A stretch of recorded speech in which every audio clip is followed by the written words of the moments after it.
മുത്തുമണീസ് അങ്ങനെ എൻ്റെ സ്വയം ചികിത്സ ബലം കണ്ടില്ല. ഇന്നലെ രാത്രി മൊത്തം ഭയങ്കര ചുമയായിരുന്നു. അണ്ണൻ പറഞ്ഞു മതി നീ ചികിത്സിച്ചത്, ഇനി നമുക്ക് ഹോസ്പിറ്റലിൽ പോകാമെന്ന്. അങ്ങനെ അതേ പൊന്നൂസിനെ മോണ്ടനെ സ്കൂളിൽ വിട്ടിട്ട് ഹോസ്പിറ്റലിൽ പോവുകയാണ്. അപ്പോൾ എൻ്റെ കയ്യിൽ കിടന്ന കൈ ചെയിൻ അങ്ങ് പൊട്ടിപ്പോയി കേട്ടോ. ഞാൻ പറഞ്ഞു അണ്ണേ നമുക്ക് കൊടുത്ത് മാറാമെന്ന്. അണ്ണൻ പറഞ്ഞു നടക്കൂല, വെറുതെ കൊടുത്ത് മാറണ്ട, അതുകൊണ്ട് വിളക്കി തരാമെന്ന്. അങ്ങനെ ഹോസ്പിറ്റലിൽ ചെന്ന് ഡോക്ടറെ കണ്ടു.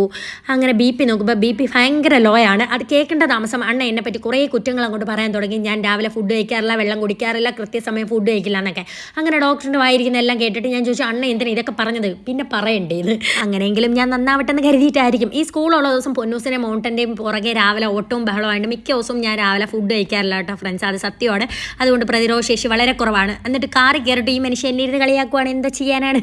പിന്നെ ബ്ലഡൊക്കെ എടുത്ത് എല്ലേത് കരുതി എനിക്ക് ഓരോ മുട്ട പപ്സും ഒരു കട്ടൻ ചായയും അണ്ണനും ഒരു ചായയൊക്കെ കുടിച്ചു. എന്നിട്ട് നേരെ നമ്മൾ സ്വർണ്ണക്കടയിൽ പോയി എൻ്റെ ചെയിൻ വിളക്കി. കയ്യിൽ ചെയിൻ ഇട്ട് ശീലമായിട്ട് ഇല്ലാത്തപ്പോൾ എന്തോ പോലെയാണ്. അതേപോലെ ഒരു ശീലമാണ് ഇപ്പം ഈ വീഡിയോ എടുക്കുന്നത്.